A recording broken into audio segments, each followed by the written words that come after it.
Hey, everybody. Welcome to the Soul Goals Podcast. I'm Dawn, and I'm so glad you're joining me today. This podcast is dedicated to bringing people's stories to light and hearing their journeys of inspiration and self-growth. But it's also about connection and knowing that you are not alone. Each week, I get the chance to sit down and talk with an amazing soul, someone I've had the blessing of either meeting or following in my life. I am so grateful for my guests. Their openness and their vulnerability, it is unmatched as we share heartfelt conversations together about both their challenges and their triumphs. I hope that you can grab some inspiration and connection from my guests and their stories. I know I certainly have with each conversation. What an honor to sit with these brave souls. Everyone has a story, folks. And every story matters.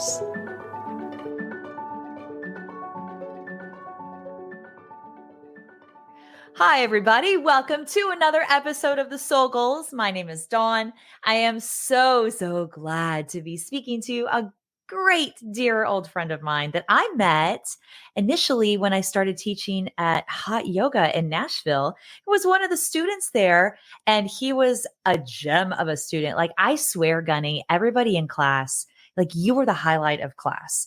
You were the one that came in with a smile on your face, patting everybody on the back, encouraging everybody.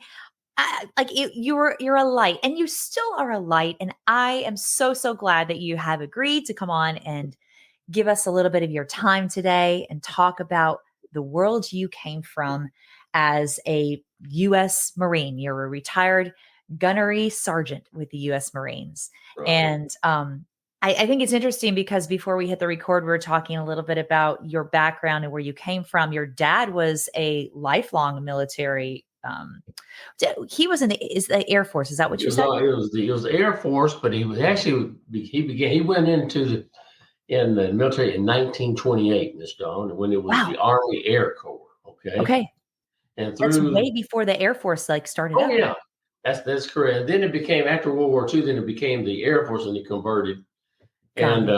Spent 30 years in the Air Force, and was a world traveler. He was actually one of those late bloomers that went into the military. He was 26 when he went in, which at that time, kind of wonder, it's kind of old, but he was born in 1902, which is crazy. And for whatever reason he decided to join the military. I don't know. Yeah. Back then it's interesting. Yeah, because you joined the military at a very young age. Yes, I did. And you actually dropped out of high school to join the military. Yes, I did. 1972. Well, at that time and age, of course, I grew up in Nashville. I'm a Nashville. And, of course, I'm transplanted here to Greenville, South Carolina, because my daughter the past 2.5 years. But yes, that's neither here. But growing up in Nashville, I grew up in East Nashville for the first half of my life. They're on Woodland Street and also on Russell Street. Wow. Went to Warren Elementary. Okay. Except it was a great area to grow up in Nashville, which was much different. I can remember Woodland Street. They had bricks and there was rails where they used to have the streetcars. Okay. They didn't have streetcars. They were on Woodland Street. What year was that though? It was 19. I got there in probably 57. Okay. 56, 57. Yeah. But I can remember at early age 5 or 6, looking out the street, seeing the bricks on the street and the rails that they weren't using anymore. Okay. But and I can remember going downtown and seeing the rails from years before. Yeah. I can remember seeing downtown. Their biggest building was the Life and Casualty building. Gosh, yes. Yeah, my father-in-law used to talk about that. Yeah. Yeah. So that was big. Of course, Nashville's trying. Right. Well, Gunny, coming from Nashville, I mean, after you joined the military, which we'll get into that whole story about how that transpired, but you travel the world. You have seen everything. I think you're one of the most honorable people that I've ever met. And I don't know that that necessarily was dictated by you being in the military. It may have fostered that a little bit more with you, but I will tell you from what I know about you in your past that that started in your DNA because your family is a very formidable family. The fact that your dad was a lifelong military individual and devoted his life to serve the country and serve all of us, and that you followed in your footsteps, in his footsteps. Your son is also following, or he did follow Yeah, in your footsteps yeah, as he did. well. That's Yeah. correct. I think though it will be interesting for people to know that your mother passed away when you were only 3 months old. That is correct. Yeah. Yeah, and then your And it dad was passed a, away. Well, your dad passed away when you were 14 years old. So that is correct. there's a lot of life in there with struggle. But again, I think knowing you and what you said also earlier before we hit the record, and again, you would say this probably 25 years ago. It's all about choice. It's It is all about about it. choice. But you never, as can I, will back up a step to you. I was born in 55. And of course, back Yeah. in that era, a lot of things of today are taken granted. People can get retrieved. But my mom was 45 years old when I was born. So at that time there, I was kind of I was a surprise. I'm certain when they found out that she Yeah. was Well, if she that was she would have a 45, baby. yeah, because nowadays that's not an No, unusual age for people to have babies, but in the 50s, that's a big deal. yeah, big deal. And my dad was 53. Okay, and my mom had Golly. grown up in Nashville as well. She come from a very prominent family Mhm. in the Nashville area. Went to graduate from Hume Fogg High School, and then went on to Ward Belmont College when it was an all girls school. A lot of people may Okay. not realize that, I but did. So I didn't know that until you talked about that. yeah, it was all girls because she was a music major. And she played the piano and taught my Mhm. sister piano. And most people on her side of the family were played piano. Piano Yeah. was you learn, but I guess is for the prominent families out there. Everybody learned how to play the piano. But Yeah. 3 months after I was born, my mother had passed away, and she Mhm. died from suicide because of Mhm. postpartum depression. Wow. A lot of, I mean, it was very prevalent back in then. It was, like it is today, but now they have treatment. It's not, people are not afraid, hey, I'm feeling kind of blues and so forth. But Yeah. back then, people didn't talk about it. And It's so, so yes, so different because I think interestingly enough, if we talk about postpartum depression and how that affects young mothers, older mothers, second time mothers, first time mothers, anybody, mhm. those hormones are so crazy and it really can do numbers on you. And then if you have any other triggers in your life that have well, happened to you along the way, it's well, just as I tell you, I said, I didn't know about my mom, but I had a good dad, you know, yeah. and I had a sister who at the young age of 9, that took up the reins and became, learned how to be a mom at 9 years old. I mean, Wow. true story. And then I had many different caretakers that came into my life. Yeah. Because my dad, I was born in Tampa, Florida. Then with with my mom passing away, okay, uh, they transferred him to Seward Air Force Base, Mhm. right outside of Nashville, which is of course Smyrna area. Right. And Right. because that was a major base during World War II and Korea and during Vietnam. Mhm. So he got transferred there, and he retired in 1958 there, and drove a taxi the rest of his life for Nashville, Yellow Cab Oh, and Checker Cab Company. So I how tell people, I fun. said, so I can remember getting up early in the mornings with. I still get up early now, Yeah. but due to him, because he would get up around 4, 5 o'clock, we go downtown to the taxi cab. He'd get his taxi, and I'd ride with him to his first fares. I remember pushing the thing. He pushed the thing over. I'd be Oh, sitting up in the front, and other fares, they'd be talking. They all knew him, and okay. he smoked them, and they called him Sarge. Kind of They people called him call me Sarge? Gunny. Yeah, they call him Sarge. Sarge the taxi driver. Yeah, the taxi driver says, "Oh, goodness gracious!" I So love that. Uh, and so I met a lot of people, and I can remember because back then it was a radio they would call in, and you had to Mhm. know where the streets were. And go Yeah. nine, go to 938 Woodland Street, kind of make up a number. So okay, and Yeah. you had to know where to go to pick them up, and you had regular fares. And then he would, when I became, uh, then I would either go to a caretaker early on, but later on when uh, one of the caretakers I was mentioning for that I had that had a big influence on me was a lady that probably took care of me from the age of 5 till around 9 or 10. It was in my life even up until my dad had passed away. Yeah. But she would take me down. We would go down. We would ride the bus and go downtown Nashville. Right? Okay. Put a nickel in, go downtown, and we would go to one of the movie centers that they had downtown.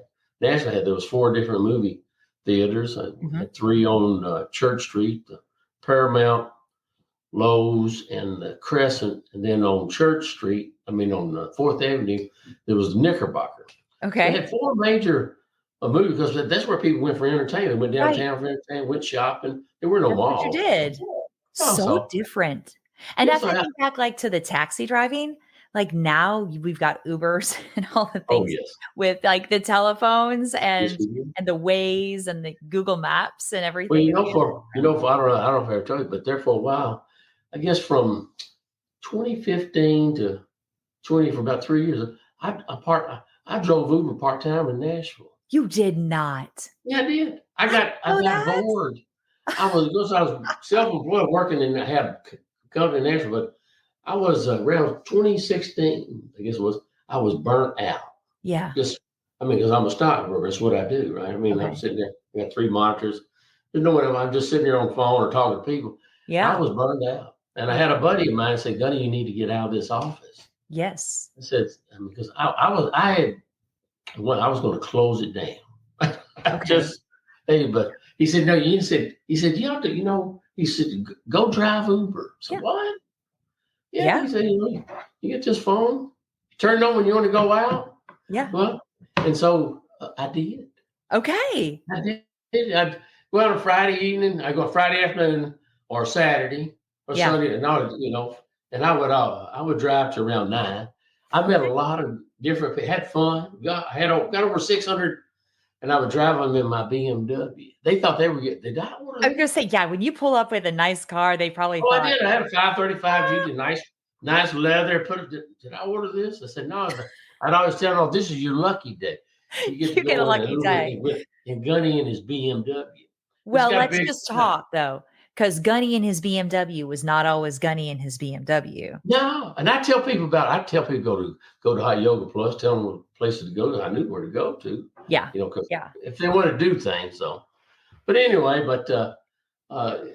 it kind of went quite apart here. But one of the ladies that it was instrumental in bringing me up, that was influential. I mean, she always, back then, you gotta say, your manners, Right? yes, That's a ma'am, big no, deal. ma'am. Yeah. Oh, yeah, and my dad as well, but you didn't talk to the ladies without saying yes, ma'am, no, ma'am, yes, Yes. sir, no, sir. I mean, it was pretty strict. So, All right. but at an early age, I mean, like I said, I didn't have a mom. I had a neighborhood of moms that pitched in, neighbors. Hey, I watch you, whatever. My sister, Right. and as I said, it's not everybody is dealt with whatever we get when you're born. This is it. Yeah, people that are born poor, born rich, and we're not born equal. Yeah. And depends on where we get to at the end of our life, you say. Yeah. It depends on our choices. And I've often told a lot of my friends, especially a lot of my military buddies, so I said, you know what? You take your children, and you as you do the very best you can. Yes. From prominent, you try to raise them right. It's kind of like polishing an arrow. You're Right. polishing it down, making it sharp and making everything just so that one day you're going to put in that bowl, pull it, and you're going to let it go. Yes.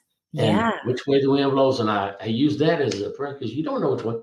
And the other side, going, I tell people, you can raise your kid up to a certain point, and where they get the choice to make to whether they can turn either left or right at Main Street, and there's nothing you can do. Right. Nothing. You just got to hope that if they turn left, okay, that maybe some of them, maybe they're wise. Oh, I think they told me about that. And I may Yeah. go back and like, but it's the choices that people make depends on where they're going to go to or how successful they want to be or whatever. And parents, I've got friends who were very proud of people who sent their kids to private schools. They Right. went to church, they did all the right things, but they got out and they turned left at Main Street. Yeah. Yeah. So, but someone turned back, and you just got to hope, well, and so I had a lot of different influences in my life, and at an early age again. I mean, at 11 years old, Donna, I moved to South Nashville, down by the Okay. fairgrounds, uh, and I started pushing a lawnmower around the neighborhood, cutting grass for $2. See, and I just want to pause for a second because at 11 years old, you're working Yeah. and going to school, and you don't have a mother, right? Because your No. mother had passed away, and your dad is working. Oh yeah. So Well. you talk about choice and turning Oh left yeah. or right at Main Street. Well, I think I told you, before we moved to South Nashville, when I was 8 and 9 years old, we lived at the corner of Fourth and Russell, which is Mhm. about four blocks or so down from Warner School. And I was right across and of course, you got East Park right there in front of it. Yeah. And I would get out of school and I'd walk down the 4 blocks and I had a skeleton key. Okay. Things you Yeah. pick up at the hardware store, Yes. I'd Yes. go in there and I'd unlock the door. Okay. I'd go into the to the freezer. I pull out a chicken pot pie. I take a fork out and stab the holes in the top. I turn the gas stove on to 425 to preheat, put that uh, chicken pot pie in the oven for 25 minutes, pulled out, and that was my snack before my dad come pick me up. And I you was were eight, how old? Remind me again. 8 and 9. That's craziness because I look at the generation that we're in now and the 8 Oh and the yeah, 9-year-olds, and things have changed so much. oh yeah, So oh yeah. much. Well, then let's say if I didn't go home, I'd go across the pre-rain. I'd go across the street to the gym. Okay. To the gym there at East Park, and I play pool. My dad taught me how to play pool so I shoot pool. Okay. So, Okay. I mean, Okay. it was. So I tell people I had a great dad, and we Yeah. go. Here's some other things we'll kind of get into it, but that was kind of early age of that you certainly wouldn't let your 8, 9-year olds just with no cell phone. No. We didn't have a Right. telephone, so I Right. knew how to call telephone, and I knew Right. I had neighbors. So Yeah. and of course the I think neighbors. I guess what I need to say is that I'm like, I'm not being, I try not to be like this is the way we all should be again kind of thing, but it's Yeah. just your circumstances are so different than the way things are now. And given the fact that you didn't have what we're going to call, I'm going to put air quotes up, normal Yeah, upbringing, right? that's Because right. who's to say what normal is, right? Everybody's normal is something different. Just like you said earlier, it's about your choices. But I want to know how did you feel making choices that were let's turn this way instead of this way, because it could have gone a completely different way. Oh, sure. I mean that. You have those other. I think I had such a pretty good upbringing to where or determine what was right or wrong. Yeah. Okay, okay, from my dad and Okay. uh, the lady who was up, who was pretty much the lady. Her name was Louise, and Okay. of course, and my sister and various other people who surround them. Yeah. Then, of course, now we moved to South Nashville. Now I'm out cutting grass 11, and I get a job that we're four blocks from the fairgrounds, right? And I get a job at the Fairground Speedway, selling cokes and popcorn, going around me and a couple of my buddies. Yeah, but we could get into the races free, so that was a good deal. There's your incentive. That was a good incentive. And Yeah. then, Yeah. then I started delivering the papers when I was 12. Gosh. And And at that time they had was two papers, the Nashville Tennessean and the Nashville Banner, which was the afternoon paper. Yeah. And I walked around. I get up 4 o'clock in the morning, go down to there was a trestle on Wedgwood, pick up my papers. Here I'm walking, roll them up, and go walk around the neighborhood 4:30, Wow. 5 o'clock, deliver papers in the morning. And my dad, he'd help me out too. He'd get in the car, take me around, do it. So, but then on Friday nights, I'd go around collecting the money. Had this little change purse and we get money. And on Friday Wow. night and Saturday morning, so they probably rob you today. I don't think you can do that now. So. No, I was going to say that this is another difference. Wow. Yeah, quite a bit of difference. But I don't look down. I look at it. It was all part of my growing up, having to interact with people. Okay, hey, would you Ah, like to take the paper today? No one. You yeah. want to get more people on route. And I don't know how much money I made, but I had, if I didn't work at the fair, me and my buddies, we wouldn't have had anything. So Right. if you want to have a Coke or candy bar or have money, go to the fairgrounds right down the street. So we want to be able to go to the fairgrounds. And that was Right. our You had so incentive. yeah, it was an incentive. Mhm. So I it's want to say you have a quote that you always put at the bottom of all your emails, and I want to read it. And I'm going to have to look down to read this. Excellence is the result of caring more than others think is wise, risking more than others think is safe, dreaming more than others think is practical, and expecting more than others think is possible. correct. Yes. When did you adopt that? Because like, again, if I hear you talking about all this, obviously as an 8 or 9 year old, you're not looking at this quote and going, oh, this is my motto for life. But Right. I feel like that quote sums up pretty much you in a nutshell.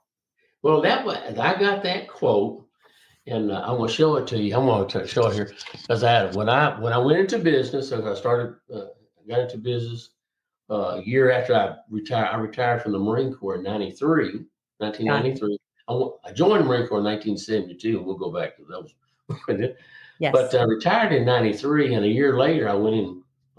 Actually, I went into business a year later, and started working out of my home. Mhm. And then in 2003, I opened up my first office there in Goodlettsville. Okay. Okay. Now, and one of my best buddies, he's a retired lieutenant, he's a retired colonel. Rather, he's an F-15 pilot. You see this. It's a Oh, picture it's of on a nice, Eagle. it's He's on got a, that quote on there, and yes. so he's got his name. So I took that quote, and so I made this. So I can't find who actually said it first. Yeah. Okay. But it's been on my wall. It goes on all my offices now. I work out of my house now, so things have Well, changed but isn't it tremendously. interesting as you have grown and matured? I'm going to say grown and matured, not aged, but Yeah, grown and matured, right? As that has happened and as you have evolved, that it's almost like a full circle moment because as I hear you talking about the things that you chose and the things that you knew you had to do to get what you wanted, yeah, that really embodies what that quote is about being as excellent as you can, living from a place of excellence. and that's I try to when I've often told people when we come to the yoga studio or say like on a Monday or something when I talk to people I'll tell people said how you doing it well I tell well what it's already Monday right. Yeah. Yeah, I know. I said, well, Byron, I waited all weekend for it to get here. Well, Okay. when you get Is surprised. Monday your favorite day? It's any days because it's an opportunity to excel. So, Yeah. any day when you get up, Miss Dawn, here's you another, regardless of whether it's sunshine or rain or snow out there, there's another opportunity for you to excel. Or maybe what I liked to when I was member of the Hendersonville Rotary for many years. I was their sergeant of arms for I don't know 10 years or so in a row. They wouldn't let English do it, but one of the things that I would comment out every was that I hope that you go out there, as you leave here and think about it and see if you can make a difference in other people's lives or make a Yeah. positive impact on Right. those you may meet. Or Right. another one at you, I try to tell them is that go out this week and try to make one new friend a week. Yeah. Okay. Just one a week. Now you don't have to go to the house, but if you do that every week, you got 52 new friends, Yeah. you Yeah. know? And And it's just about being vulnerable and reaching out and being able to speak to people. Cause I think, and it's something you said a little bit ago too, is you had to interact with people to get what you wanted. yeah, you did. You got to be able to, and I don't have I like talking with people. If I go to a restaurant or you see the waitress, I always ask them their name, Yeah. and talk to them by the name because people like to hear the name, make them feel important. And I Yes. appreciate them being here, or maybe when you finish at the restaurant, take that receipt, when you put the tip on there, turn on back and write them a little note how much you thought about it. Yeah. Say, I really appreciate your time today. And it makes a difference. Yeah. I've came back many times, I came back, I was at one restaurant and I came back, a month or two later and the waitress there, and she still had that receipt from my Oh, before. She said, I really appreciate it. And she kept that note. yeah. I mean, so it's the little things that you can do to make. A lot of people work hard and whatever Mhm. they're doing as they're, especially working in restaurants. You're working for tips. They're either going to school or part-time moms or single moms. They're doing what they can. Yeah. And And you just don't know what other people's walk is. no, no, Yeah. you Like don't. you just don't know. No, I Yeah. have no idea what uh, they're going through or what Mhm. their challenges that they're Right. going through. We're all given challenges, Right. and to see if we can make it. If there's, it's the again, it's what life presents us, Yeah. and maybe it's because of some of the choices we've made. Okay, take a person decides to go to young person decides to go to medical school. Well, they're going to be committed to going to school till about 30.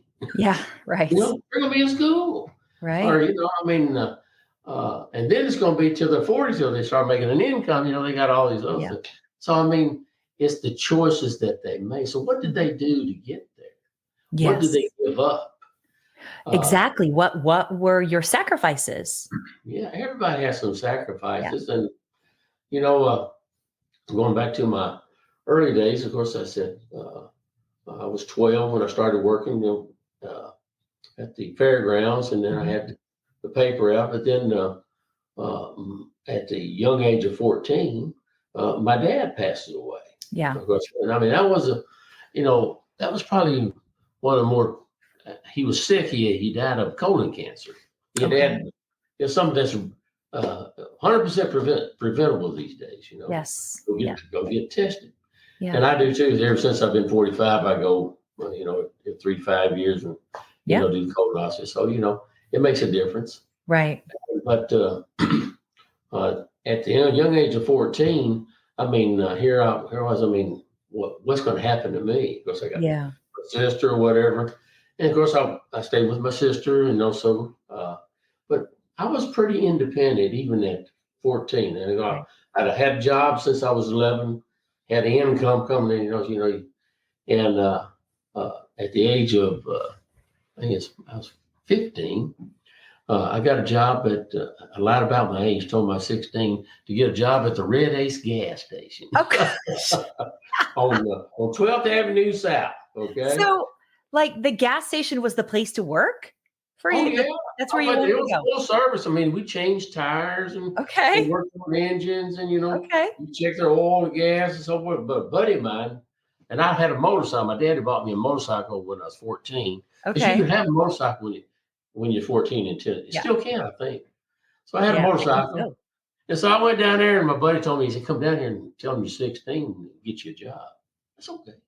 So I go down there. They didn't ask for anything. Okay. I told them I was 16. Okay. Okay.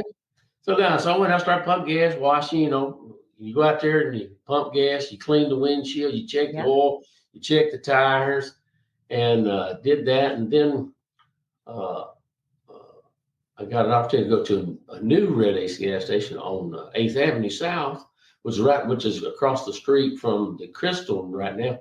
and now they're called MAPCO stations. So these were Okay. Med Ace gas stations. Okay.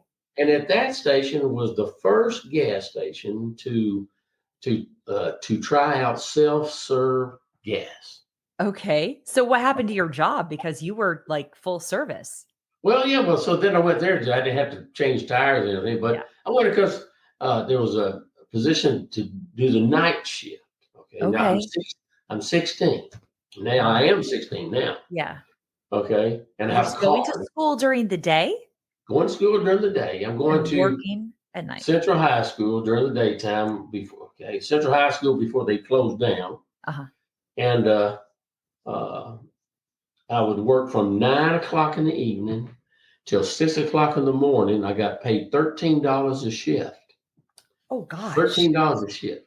And I got, and we if we sold bulk oil, we got a nickel for every quart of bulk oil we got. So, as Okay. an entrepreneur. Right. But I get up to, I mean, I go out to 9 o'clock at night, for the night time, do the, and I wash the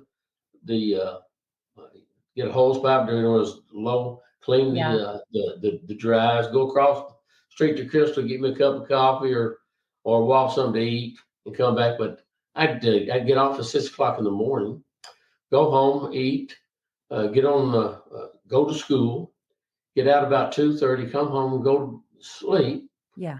sleep till about 8, get up, eat, 8:30, go to work. I did that for about a year and a half, I guess it Wow, was. So, Gunny. yeah. That's at 16 years of age. Yeah, 16. I had Friday nights off Ah, and some Saturday nights off. Maybe 6 days a week. And wow. uh, and then of course, like I told you, at the age of 17, of course, I thought I knew everything, right? Yeah. I had a job, had a girlfriend, lived on my girlfriend, I don't know if we lived on the same street. She Okay. lived at the top of the hill, I lived at the bottom of the hill. Yes. And so we decided I'd get married. At 17? I was 17, How old you was know, she? 15 Gunny. on a 15, but that's a true story. Okay, We but married here's the 50. thing, everybody that's listening. You're still married to your girlfriend. And I love I this endearing term. And I want everybody to know this too, because you call your wife your girlfriend. And how many Oh years yeah, have you been married? 52 years. Okay. So 52 years, you got married young. You have always referred to her as your girlfriend. And the reason behind that is to Well, make her feel special, like when you were dating. I think well, that's I, brilliant. well, as I tell my buddies, I say, in hindsight, because I always have years, I'd always introduce them. Here's my girlfriend. Yeah. Go on about. I said, is this your girlfriend? I said, well, yeah, well, she did marry me, but it's kind of a true story. When I first got to, it gets me in trouble every now and then. Yeah, But right? The first when I time first, I heard that, I was like, "Wait, he's wearing a wedding ring. This is not good. This is yeah. something's wrong." Well, she was my girlfriend first, right? That marriage, Yeah, that's just yeah, absolutely, absolutely. it's just administrative. That's just a paperwork. She's still my Yeah. girlfriend. But I always tell my buddies, though, Miss Dawn, I say, now, guys, now I'm gonna tell you now, girlfriends now, they cost more money. Oh, You got to take them on a date. You got to write them right. notes. You got to treat them like girlfriend, but they're a lot more fun. That's all I say. But and if you treat them like girlfriend, and this is Gunny's opinion is that if you start treating them like a wife, you might have some problems. After I got married, I found out wives were a problem, so I went back and got the girlfriend. You're just we're going girlfriend. Well, so you guys are married. Mhm. You drop out of high school, Yeah, I lie dropped out of about high your school. age. I'm 17. So Okay. now it was after I was working at the gas station all night. Then I Yeah. got a new job. So I worked the daytime because now I'm married, right? I'm Yeah. working at Warren Paint on Wedgewood, making painting and adhesives, me and a buddy and my wife's brother. And this is probably around, I don't know, July of 72, I think so. Okay. And after about 3 months, 2 months, uh, I'm looking around and of course I'm going to work. I'm getting there at 6, clocking in at 6:30, hit the clock. Yeah. 9 o'clock, you get a 10-minute break. 11 o'clock, 11:30, you go off and clock out for 30 minutes to eat lunch. Mhm. You go back to work, then at 2 o'clock, you get another 10-minute break. 3:30, you clocking out. And I'm looking around, and all these old guys, they got all the, we didn't have any, we had all this dust and stuff. There was no, I guess, health and safety issues, that you didn't follow back then because there was Yeah, dust yeah, everywhere, it was hot. And yeah. I was looking around and I said, God, is this life? I was getting paid $2.13 an hour. Okay. Okay. And I thought, God, this can't be. Yeah. And I had always thought about the military. And Okay. so one day on the September, I went down September 19th, and I joined the Marine Corps. How And, how did that I didn't do tell you I didn't tell my girlfriend because my sister had to sign for me too. so oh my gosh, so it was just your sister that knew Yeah. and you? Mhm. Wow. Okay, so do you think that it was because your dad was in the military and you had that lens that you were looking through that you Well, were like, I I had always thought about it, growing up. I was seeing him, and earlier, I guess when I was in the fifth grade, my dad had bought me uh, uh, a set of World Book encyclopedias. okay. Okay, and so I'd go through and read, and I'd read about the military services and stuff. And it was that time that I said, I need to learn something else, and I knew by just talking about that I could go into the military and I could learn a career. Okay. Yes. Not knowing that I was going to stay forever. I didn't, I thought, well, I'll go 4 years, and learn a trade or whatever. But I knew that what I was doing was not set for me. Yeah. Okay. At a young age. I mean, I said, no, that is not, this can't be life, and Right. we didn't have any kids. So I joined the Marine Corps in September 1972. Yeah. And I went to basic training in January, and that's what started my career. Of course, I tell people, I said, I said 17, I thought I knew everything Yes. until about 30 seconds after I got off that bus at Paris Island at 1:30 in the morning, and I thought for sure, Miss Dawn, I had made an error. No. I mean, it was Like, "Can I go back? I'm mass. just gonna stay on the bus. You take me back to where I came It from." was, oh, you go ahead and get on that bus. And no, but Mhm. it was so much screaming and hollering. I mean, I thought I heard words I'd never heard. I mean, Ah, goodness. yeah. And I was on a bus, with probably 200 or 300 young men from all over America. I Gosh. mean, I was with blacks, I was with uh, Latinos and Puerto Ricans and Italians from everywhere. Yeah. Here I'm just old Southern boy from Nashville, just black and white. So I didn't know Yeah. anybody else, as Yeah. far as population wise. And now I'm thrown into this mix. And I want you to know, Miss Dawn, after about 6 hours, I couldn't tell you who I got on that bus with, because by then we'd all had our head shaved. Yes. Everything that we owned, everything we came to Paris Island on, was put into a bag, and I didn't see it for 15 weeks. Nothing. The Marine Corps gave you everything that you needed. Yeah. Everybody had the same skivvies or underwear. Yeah. Yeah. Everybody had the same boots. Everybody, even the guys who wore glasses, had the same glasses. It was a black rim Right. glass.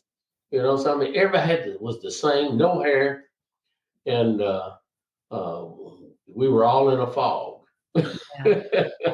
But you were But unified and you were yes, we fast were. becoming that brotherhood, and I think that's Oh, probably it is. Oh, it is. what Yeah. that military standard is, The if you Marine look Corps at it. the Marine Corps is a brotherhood. Yeah. It is. I mean, after 15 weeks of that, your life has changed forever. It was. I Yeah. mean, and I'm still friends with a lot of my buddies from boot camp and early on for years. Even still today, uh, it's a it, it's a brotherhood like no other. Yeah. And you after, because I retired 21 years later. Right? And but I got, Miss Dawn, I tell people often come up to me and they appreciate my service, but I look forward to them, Miss Dawn. I say, you know what? it was a privilege and an honor. I appreciate your comments, but it was a privilege and an honor because, I got to do and see and experience more than most people do in a lifetime. Mm. Yeah. That is the truth. I mean, That's a great uh, perspective, Gunny. six years of my 21 years was spent living in foreign countries. Yeah. I mean, not being a tourist. I mean, living in No, them. but like immersed in it, like Yeah, really. immersed into it. So I mean, Yeah. and so I would not have been able to do that. I Yeah. met me, and from I first because Paris Island with boot camp, and I went to California for my first duty station. I think I told you, it was kind of interesting. Me and my girlfriend, right Yeah. here at age 17 and 16, because I finished up my basic training, or the basic school or MOS training Mhm. in Memphis. And so we went back to Nashville just before I was supposed to go to California. And we packed up everything we own in a 6x4 U-Haul trailer, Oh gosh. okay? And head out on July, I think, first part of July, head out to California. With that's your life with your life in a trailer. That's it. Life is in the trailer, never been across the Mississippi River. Well, and So I'm we're just going gonna across. reiterate, your ages were 17 and 16. Well, no, then I was 18. I turned 18 in boot camp. Okay. Now And she's she's now 17 at and that she's point? 16 now. Oh, okay. Okay. Okay. She I mean, we're gets getting to be old folks now. that's young. I mean, 18 is young, 16 is young. No cell phone, right? Yes. Just got enough money. We figured it out. We got enough money. How much gas is going to take us? We head out to California, Yeah. and it takes us 4 days. We're on the fourth day, Miss Dawn. Let's see. Well, we spent the night overnight in Flagstaff, Arizona. Okay. Got up that morning and looking at then you use the road atlas. You bought Yes. The and read Atlas. on that. And so I had to be at Camp Pendleton at 12 at midnight. Okay. All So I right. had about 18 hours to get there. Okay. So we're heading out, and my wife, my girlfriend, right? She's looking at the road atlas and she says, if we're going on 40 toward LA, and we said, if we cut down, I have to cut down diagonally, looks like we can cut off a lot of time and maybe get to the scene. I said, okay, well, Oh, let's do no. it. So we did, but what we failed to read was the elevation. Oh, It's no. going up and down the Rocky Mountains. Yeah. Which took so much more time. I took so much time, and then about halfway down, I'm starting to hear metal on the brakes. I got the trailer in the back. Okay, we're Oh, getting low on money, and we get low on gas, and so I yeah. stopped some desert town in Arizona, or no, we was in California by then, and I negotiated a guy with I had a souvenir sword that buddy gave me, and I negotiated for a tank of gas and a Coke I think a Snickers bar, Oh my and we gosh. took that. And we got to Camp Hill. We got to Camp Hill at 10:30 You in the made it evening, just in time. just in time. And Miss Dawn, we go to a place they call them Hostess House on base at Camp Yeah. Hilton. And Hostess is like a hotel, okay, Yep. but it's military style. And Miss Dawn, I needed $4. I didn't have $4. No. So the guy at the desk, he was a retired gunny. He said, "Okay," he said, I'm going to let you in because I know you're going to get paid tomorrow. You pay, and we'll Yeah. just keep you. We'll keep your girlfriend here for collateral till you come." Till you come back and pay us. So he come back there. So we must have looked like we were hungry or something. He Oh, asked us. He said, "When's the last time y'all ate?" He said, "Well, we had breakfast in Flagstaff. We had a Coke and a candy bar that back in I don't know what town it was, and so he had what we call a brown bag lunch. He brought uh, had a sandwich. So he gave a sandwich, cut his sandwich. We shared his sandwich and a Coke, oh, and never will forget that. He said, "Now, when you become a gunny, you do the same for somebody." I said, yeah. "Okay, here I'm just a Yeah. PFC, didn't know everything, hair's gone, and remember, I thought I knew everything at 17. Now Right? And in 18, you're driving cross country I'm driving with across country. very little money. Very little. Yeah. No cell phone, a Yeah. road atlas map. So, Would you do all that again? Would you do that if knowing what you know now, would you do that again and have that oh, I don't potentially risking know. the same experience? We probably would not. But I tell people, I said, we we had a journey. We've had a journey. Me and my girlfriend, Miss Dawn, we've had a journey. Yeah. And maybe one lifetime may not be enough for her and I. Yeah. Right? Yeah. So I mean, it was uh, that was the start Mhm. of my career in the Marine Corps. And Yeah. of course, I had quit school, but in the Marine Corps, once you get in, they want you to go back to school. Yeah. Yeah. So 2 years later, they sent me to because I wanted to stay in. So if you had to stay in, you had to get your. Finish your So high they sent school. me. Yeah. Marine Corps had a program with the Palomar College there in Southern California Okay. that you go for 6 months. You go through this program, then you take the California GED and you get a high school diploma. And I have a high school diploma from Escondido High School. Not even anywhere close to where you grew up from. Yeah. No, not anywhere close.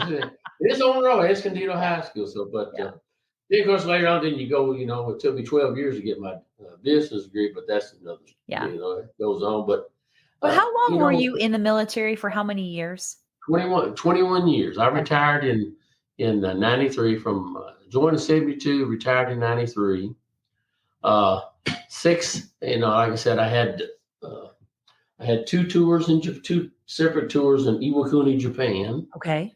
Okay, which is Iwakuni is about 30 miles south of Hiroshima on the mainland. Yeah. Beautiful, beautiful place, beautiful people. Then I had a tour in Korea. Yes. Interesting place, beautiful country as well.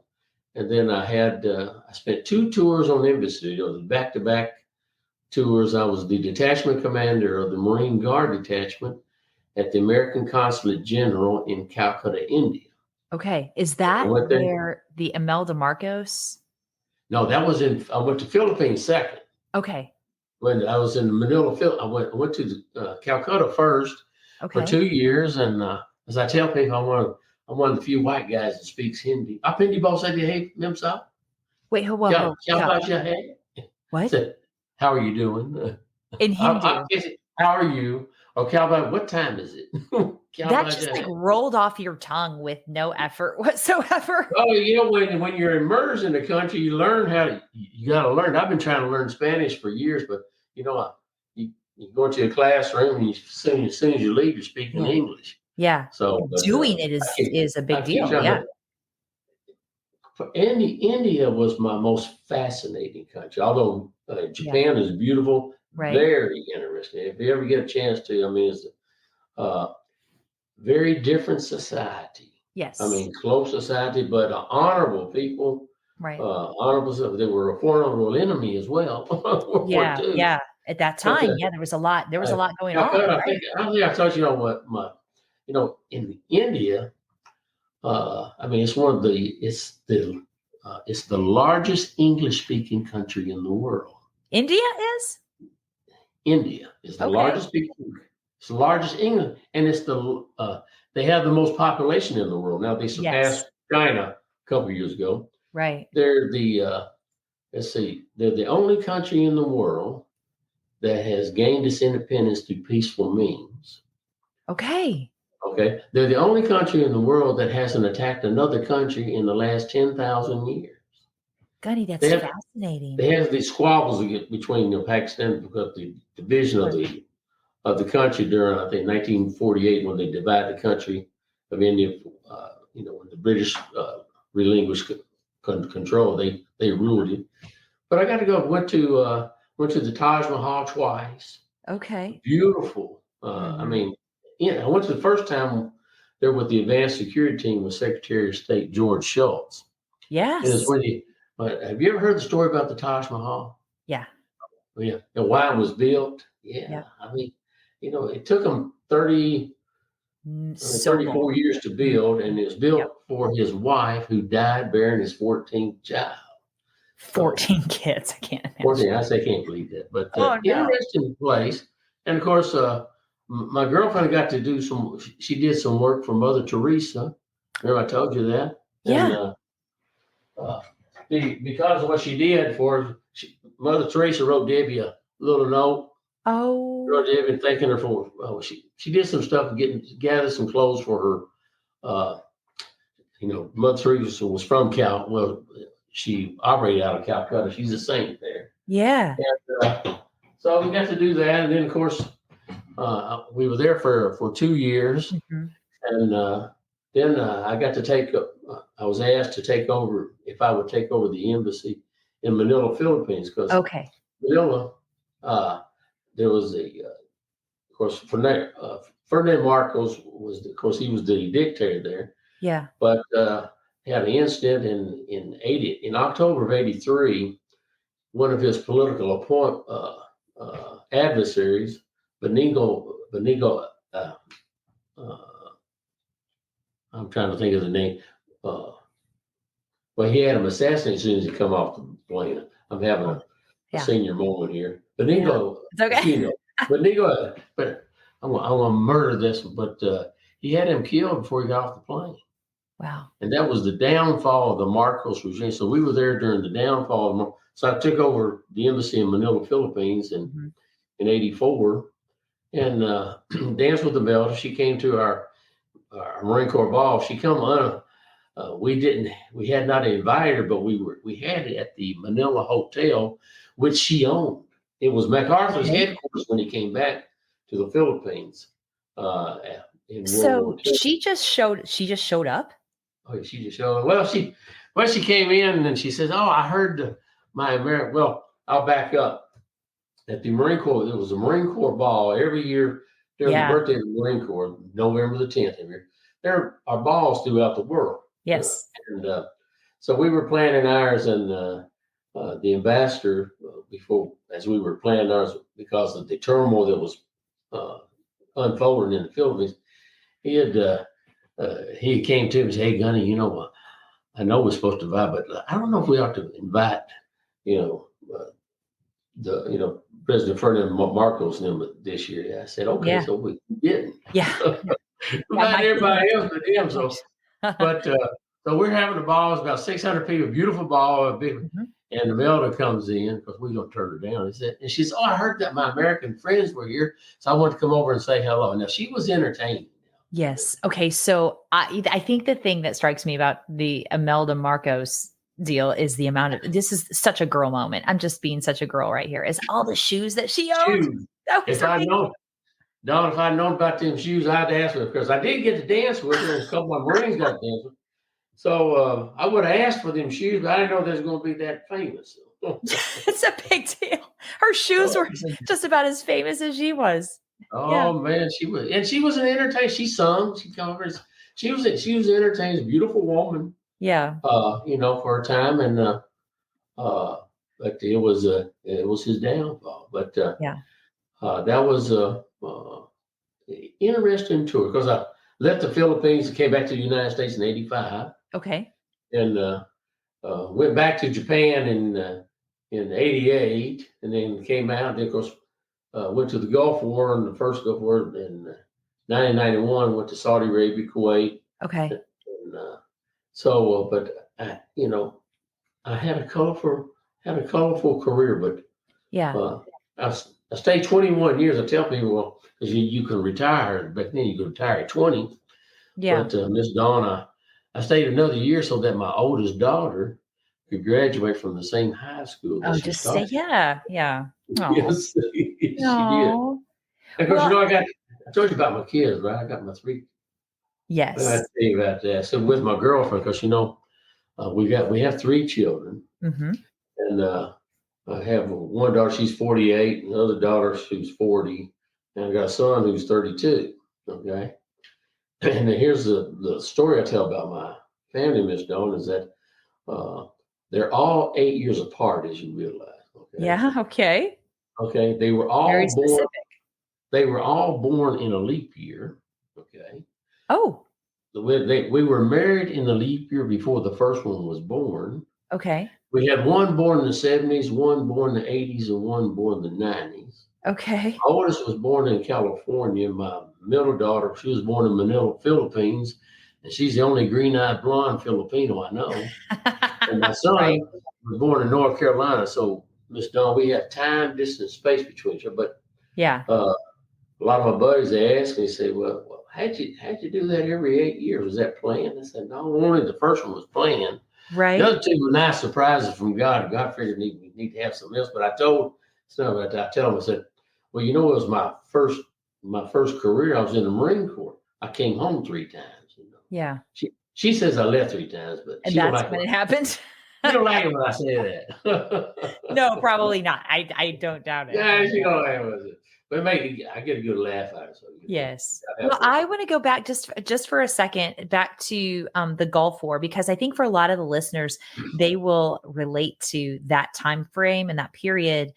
And as you're nearing the end of your military career and you're going back into an explosive kind of Oh in yeah.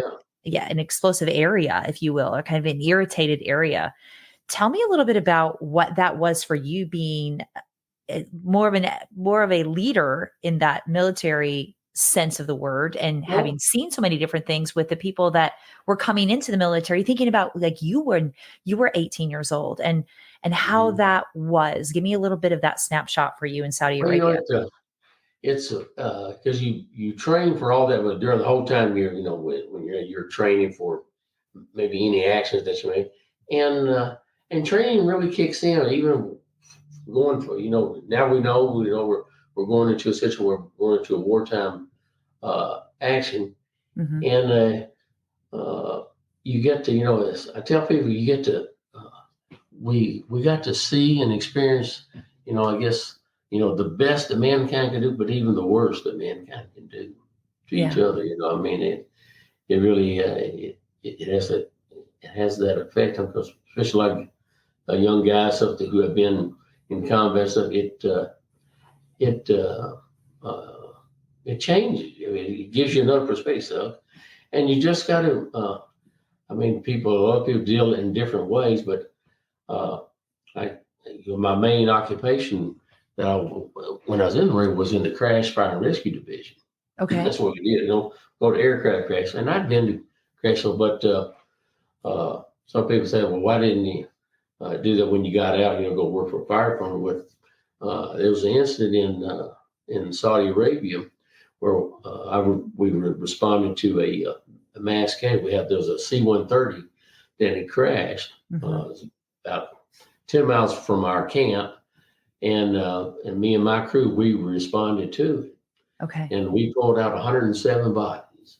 And I Wow. used I used every piece of equipment that I had ever trained on, being a crash fire risk. I used the jaws of life, Oh, K-12 saws, ropes, and I can still, I can use the crane we cut the wings and pull so we get the bodies out. I yeah. mean, it was the oddest crash that I'd ever been to, Yeah. and I say that because wow, well, it was uh, uh, an aircraft of 130 was as large as cargo and troop.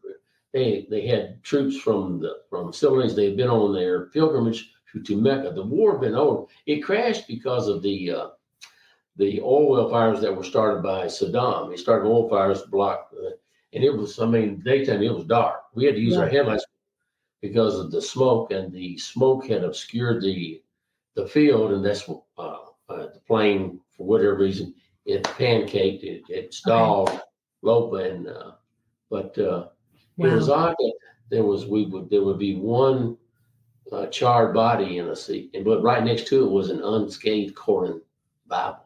You know, I mean, it's Wow. odd. I Wow. mean, and then there was, I mean, it was, you still, when you see those things, and just like a lot of our first responder stuff or military, when they see these things, I mean, you you always see them. I mean, I still see them. Mhm. Yeah. We had four that survived. I think that we pulled them out of the cockpit, but it was so my buddies. We get back to that. Mhm. Said, "You think you'll do this when you get out?" And I thought, you know what? I'm Yeah. not going to do this anymore. Yeah. And so Yeah. I did. I said, I just, it's it just warmed me that, I'd had enough of that. I don't want to do that anymore. And Right. certainly didn't want to be a first responder or anything. I mean, those are honorable professions, but Yeah. uh, when I pulled 107 bodies out with my other troops and using, I mean, it was a day long operation Mm. because they didn't have at this base, they didn't have a fire support, they didn't have rescue people. We had to go Mhm. 10 miles and we were close ones. So it was, uh, but still, I mean, the career itself or the experience itself, when we got it, when we went into Kuwait, the people that they were glad to see us. No, Yes. Yeah. they were glad. I mean, because Saddam and his uh, army there, I mean, but they were ruthless people. I mean, they were. Ah, I mean, uh, just again, you get to see and experience the best and the worst that mankind can do. And certainly when we got to there, I mean, they had occupied Kuwait for what 6, 7 months. right. Uh, August of '90, they had occupied Kuwait, and we got see the air war started around uh, January, and then the ground war started in February. Yeah. So, And different. you were a part of both of those. Oh yes, yes, yes. So uh, it was uh, it was part of my experiences, Miss Dawn. So, I mean, Yeah. uh, so I tell people, I mean, uh, you use whatever life gives to you, right? And you Right. use it for a positive outcome, I guess you could say. So, Yeah. you know, I'm thankful for everything I've got. I'm grateful for the country that I get to live in and stuff because I've been to those other countries, Miss Dawn. Mhm. And especially being on embassy, I hear a lot. People these days, young people uh, don't know any better. I Yeah. say is that the comment and downgrade. The only country in the world where got sports people that condemn the country that they're going for. I said, you don't hear other countries doing that. I Right. mean, so you don't see them condemning their own country. Yeah. And I often tell people, I said, if you really think this country is so bad, you have to go over there, go to Europe and live. Don't go as a tourist. Go live a while. Right.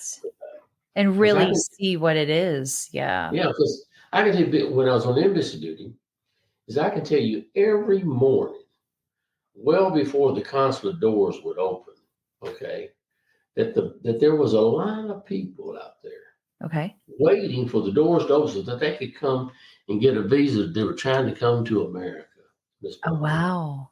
And you can go down to Embassy Row there in Washington, D.C., or maybe the other consulates, and you look at their doors before they're open. There's no one in line. Nobody's waiting to leave. No, they're not. No, Yeah. they're not.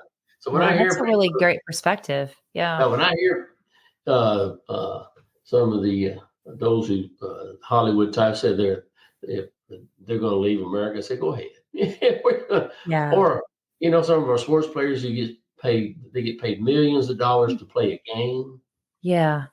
Yeah. and they're Yeah. treated as heroes. And said, I'll show you some heroes. I'll show you some heroes, but they're serving every day today.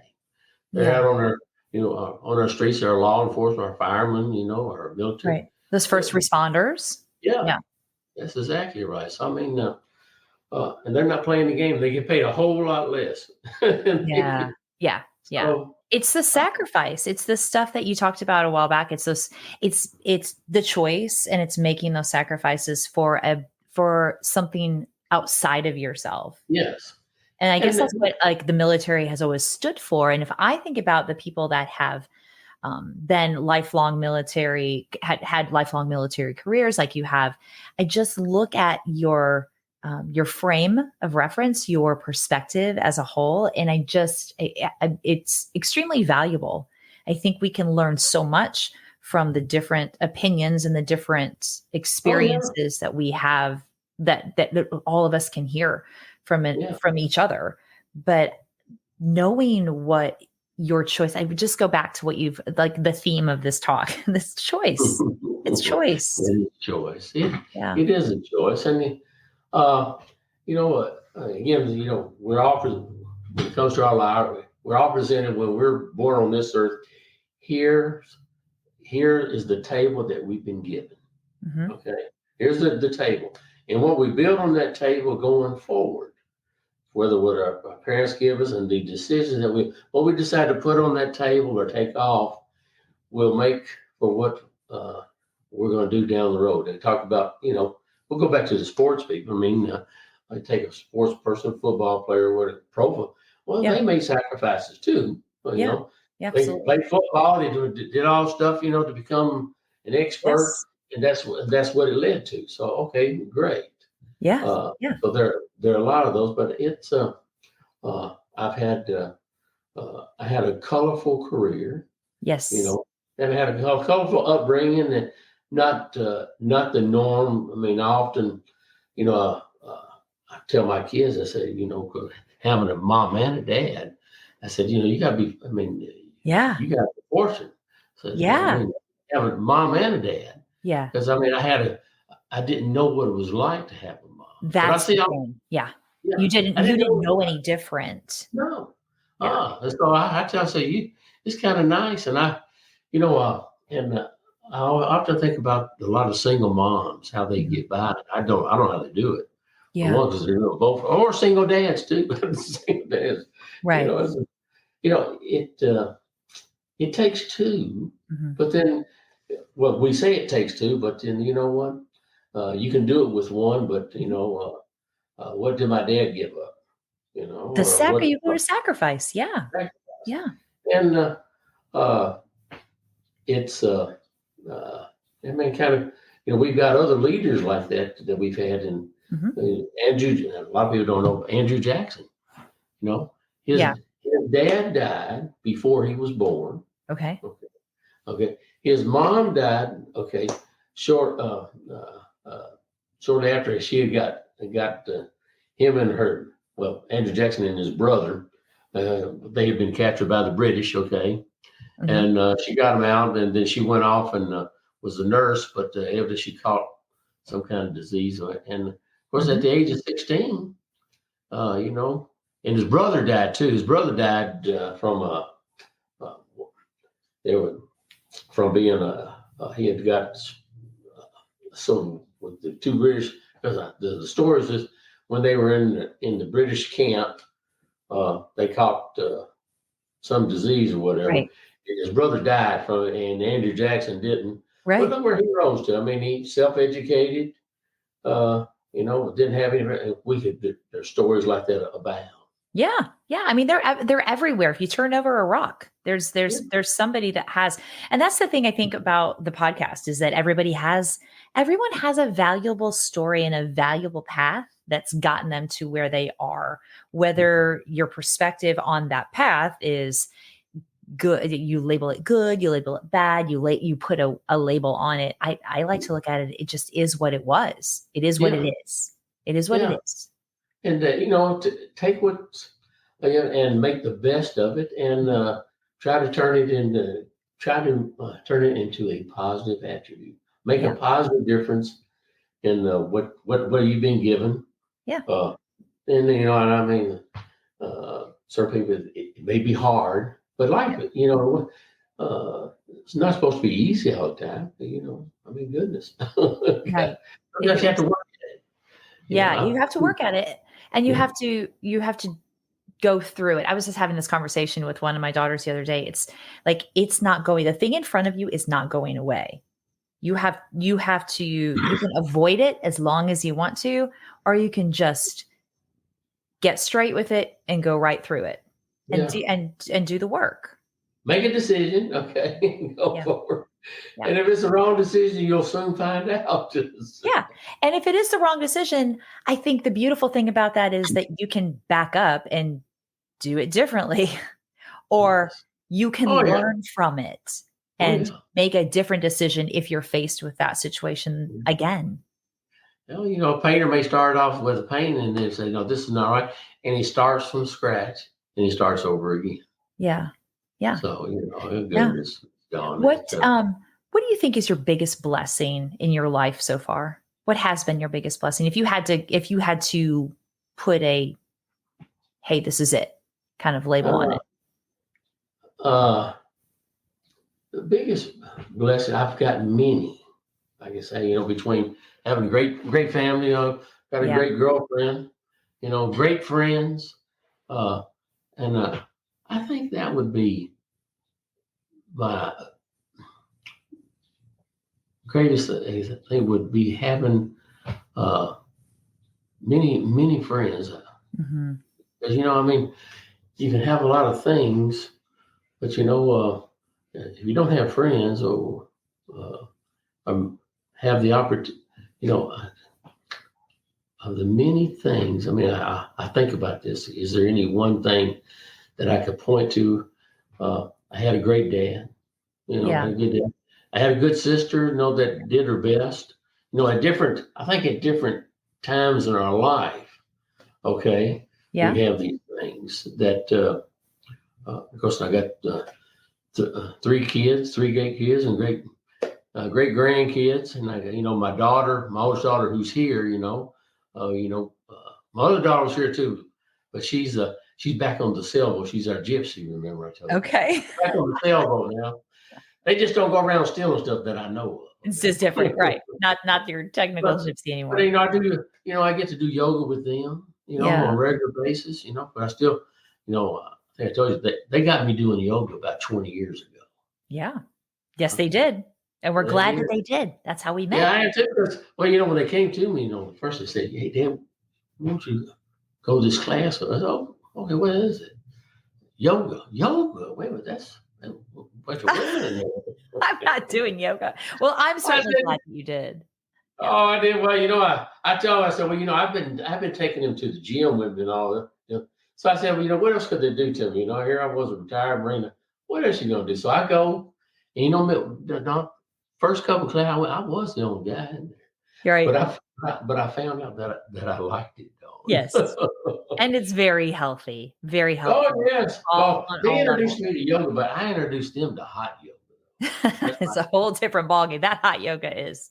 Oh, Amen. I got a good. They got some good studio that I go to here too.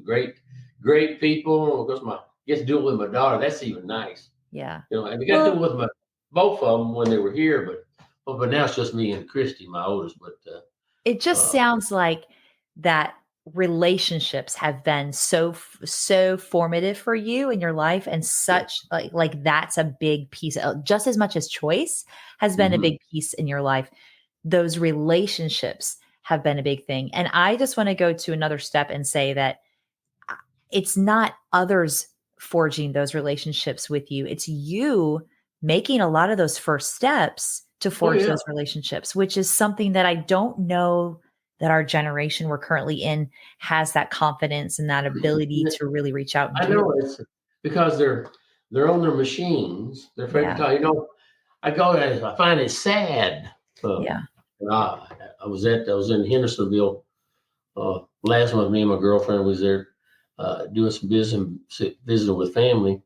But we went to the Chop House there in Okay. Hendersonville.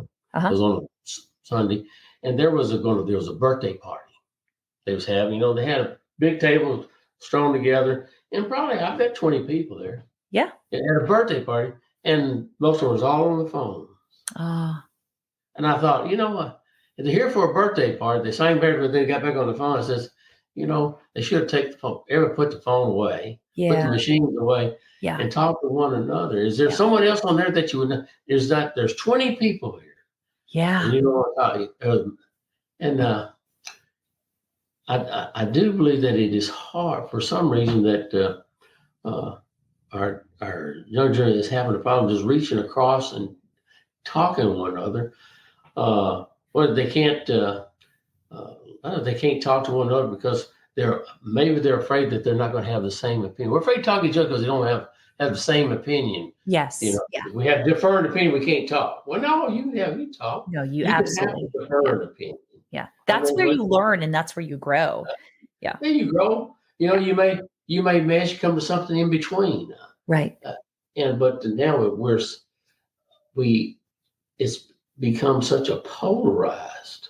I mean, Mhm. it's like taking two north magnets and pushing away. We can't seem to get together, and it's Yeah. and the machines as I mean a lot to we're in. Yeah. I think in let's see in China, I think if I read it right, is that they only allow the kids to be on 4 hours a day or something like that, Yeah. Yeah. and they I got think it I've heard that too. regulated. Yeah. Yeah, so I mean, and I think a lot of people started, hey, you know what? Come and have put the phone down. Mhm. And when I go to a restaurant, I put mine down. I put it, I turn it off. I'm here. I'm here with you today. Yeah. Yeah. Okay. And And it's again, it goes right back to choice again. yeah, And that's yeah, hard for that's really I mean, and I don't want to be assumptive here that everybody can just readily make those choices because I think a lot of it depends upon where you came from. It depends upon what your background is, what your triggers are, and the things that have happened to you along the way. So I think there's a big piece of that. But I think that for me, this valuable piece in our conversation is that if we go back to your formative years and you didn't have what a lot of people now have, and you were still able to make those choices, there was some, even just a little bit of light in there was mhm, made, made enough light, made enough space for you to make a choice that um, was a positive, and yeah, that was something that you said earlier is about making a difference, being reaching out, being kind to other people, and you don't really know what kind of days they're having and what yeah, they're in the middle of and what they're going through, and how valuable, like the receipt that you wrote at that restaurant, yeah. how valuable that is for someone to still be carrying around years later. I say I do it. Just practice. Just write on the note back, and don't worry about it. Just leave it in there.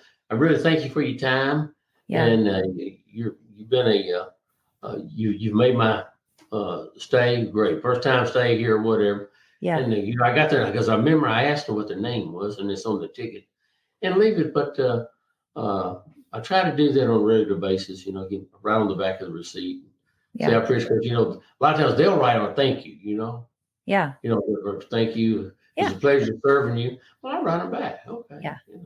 And I think too, no matter where our circumstances have brought us to and why we're in those roles that we're in, those are some very simple things that I think all of us can feasibly do, no matter what our trauma, if you will, has been from the past, no matter what you've seen in battle as a soldier, no matter what you've seen in battle as a parent, in battle as a spouse, Yes.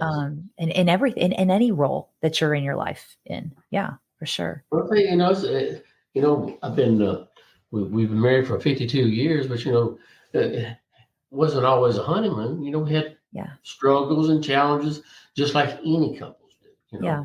But you just got to work through them. Okay, you got to be willing to work through because you know what? If you there are some that they probably need split sheets, but there are other if you just work at it. I Mhm. tell them you got to go back and remember what was the reason for you getting together. What caused Yeah. you to like that person so much that you wanted to have a baby with them or get Yeah. married and all that stuff. Maybe go back and remember what that was. Or go back and get the girlfriend. Yes, get the the girlfriend. Oh, Hey, I love get that. first start writing them. I often tell my buddies when I tell them that story, I said, look, go home, go bring them some flowers, not just on Mother's Day or the birthday, impromptu, or write them a little note, leave them a little note before you leave for work. Say, hey, write them a little love letter. Hey, I can't wait to see you tonight, or Yeah. whatever. And I ask, I say, I think you'll see a change in your life. Yes, yes, it makes a difference. It makes a Yeah. difference. Yeah, so, Absolutely. yeah. Absolutely. And Gunny, you are that's Gunny's opinion. well, okay. And here's where Gunny's opinion is Gunny's opinion, but again, we're going to go back to we all can learn from everybody. So Yes, sir. I think it's brilliant. I've loved talking to you today. This I has been love talking to great. you, Miss Dawn. Goodness gracious, good to see you. And miss having your classes, but I know you're doing. I see you on Facebook. When I get on there every night, I see that beautiful crew of yours. I say, well, she Oh, is busy, but if you ever come to the Greenville area, holler at me. And Soul Yoga Studio, Soul Okay. Power Yoga Studio. Great. They have two of them, two studios. Great teachers, just like we had at Hot Yoga Plus. Goodness gracious! But there was a Oh, bunch of overachievers with them. You well, know that. I'll jump right in there. I feel Yes, like ma'am. I'm Oh yeah, right you know you are. Goodness gracious. I I had that used look. like anybody that's going to go into a room that's heated up to almost 100 degrees or a little above 100 degrees is probably, ooh, we're a little bit, Yeah. yeah. I know. I know. I had a class last night. It was hot, and I looked. They got a temperature thing on, and it was 99. I said, "Oh yes, we were sweating." It was a power flow class too. I like the Yes. power flow class. It's the movement. It's good. Hey, Yeah, I before got we go, can I just entertain you with some rapid fire questions yes, ma'am. just for some fun? Sure. Okay. All Just so that people can get another side of your personality. I think right. we've learned a lot and seen a lot about you, but let's go another direction if we could. All right. Okay, You you fire, ready? fire on it. I'm ready. Okay. Okay. All right. So, number 1, prior to the military, and you already said this, what was your first job? Your very first job? Was it the cutting grass or was it delivering Cut- papers? Cutting grass, and working at the Fairground Speedway. I did that both same time. And that was at 8 years old when you started? No, no, that was at I was 11 Okay. 11. in South Nashville. Got it. Got it. Was that one of Uh, your favorite jobs? What was your favorite job before you joined the military? and see, my favorite job was working at the gas station.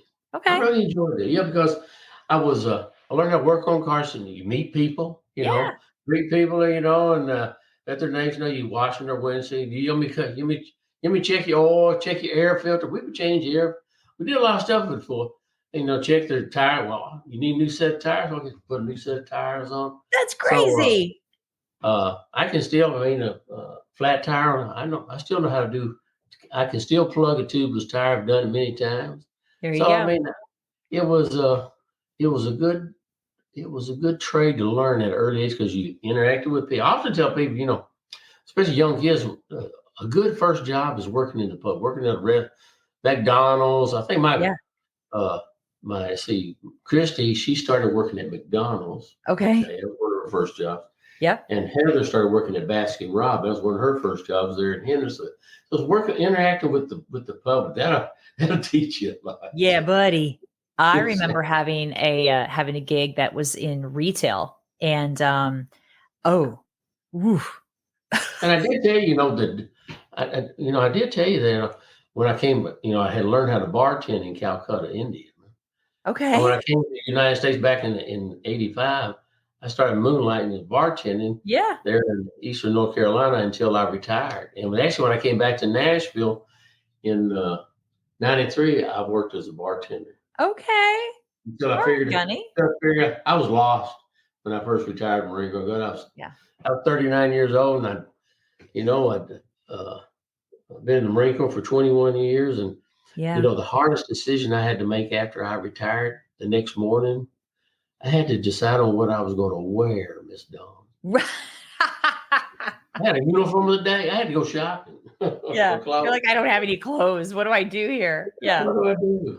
So yeah, it All was. right. All right. You That ready for was the next question? yes, ma'am. Ready for that next one? Here we go. I know the answer to this one too. Tell us about your favorite type of workout exercise routine. Is it running? Is it boxing? Is it hot yoga? Hot yoga and boxing. Okay. It's Yeah, combo. yeah. Yeah. It is. Because I ran for years. Mhm. Ran many half marathons, one marathon.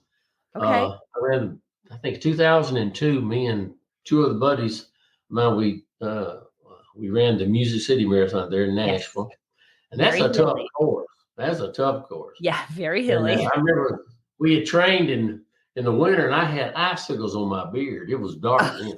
Oh Right, gosh. man. I don't But doubt it. we got out there at Centennial Park that morning, and it was like 70 degrees, not a cloud in the sky. Yeah. It was a warm day, and we Yeah. got out to the halfway point out to Maxwell House, and it Yep. was 82 degrees. Oh, Oh me! and But you're like, that was the only "Oh, marathon I did. But sugar." I found out that running marathons, you have to train for that. I Yes. mean, it's serious training. And you got to That train time. up here. It's between the ears. A lot of it is between the Yeah. ears. Well, I did a lot of half marathons, and I did half. I've done training run as little as 3 miles of still make, but you can crawl 13 miles. Mhm. But if you're gonna go 26, you better train or get you a ticket for a bus. So, that's my opinion. But There you go. I tell you, I love it. Love doing yoga, hot yoga, flow classes, and boxing. Okay. Uh, I got a heavy bag and a speed bag in the garage. I love it. I love it. When I visit sometime in that area, I'm going to have you teach me how to do the speed bag. When you go to 9 rounds, you go Okay. 9 rounds. Yeah. They got the little studios throughout Yeah. That's to go. Got 30-minute routine. They got a speed bag routine you Okay. teach. Or That's what I want to learn. All right. they got That's a not UFC club in Hendersonville that I used to go to. They had they had the heavy, but I tell you, 50 minutes on a heavy bag, as I tell you, it's a workout. it. Yeah. No, that will get you. It's a Absolutely. workout, but I love speed bag is mesmerized. Yes. It's good, but of course, hot Right. yoga. I said, tell you, yoga is Yep. something you do all your life. Yeah. Yeah. Even I'm almost 70 years old, and I still get out there and I can hang with the young ones. Not as hard, but I keep moving. So, Miss Dawn. That's the key to life. Keep on moving. Keep on moving. All right. Last question for you today. What is your most strongly held belief? Oh, those strongly held belief that my strongly held is that would be is that I expect that I'm going to have problems, Mhm. but I'm going to expect to solve them. Okay. Yeah. I probably have a lot, but that's when you can start something. You can, okay, I got a problem, but I think I can solve it. Uh, that would be one. Is I'm trying to think, can I narrow down to just the most strongest belief? Uh, Absolutely. it's that I think for the most part, the people have good in their heart. Mhm. You know, there's always the 10 percenters.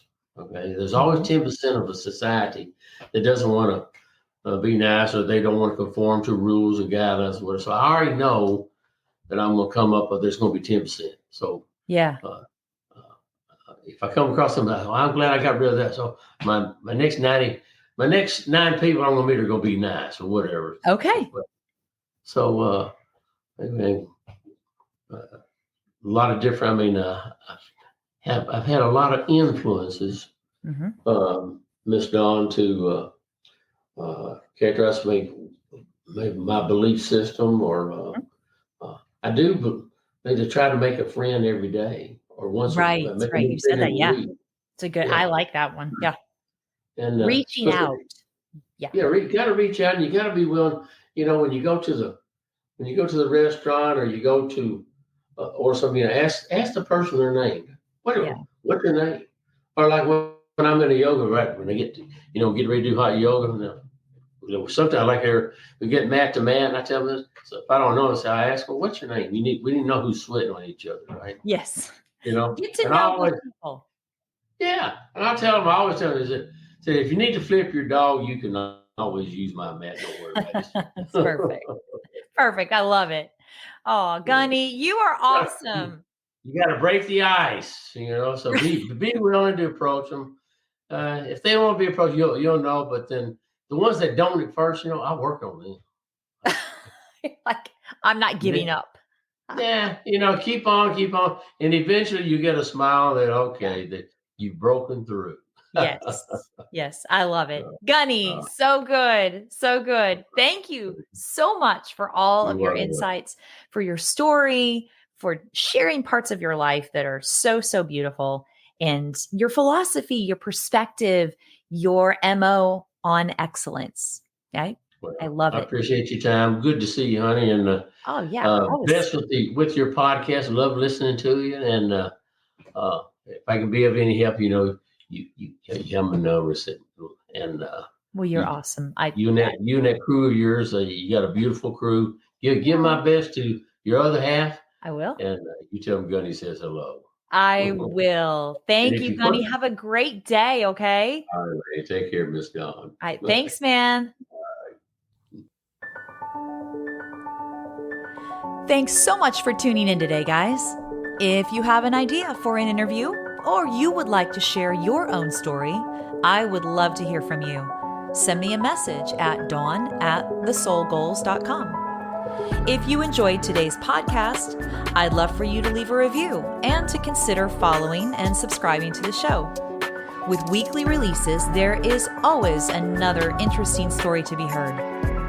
I do hope that today's guests and their words have helped to bring some extra light to your day and encouraged you to find a deeper space of your very own soul goals.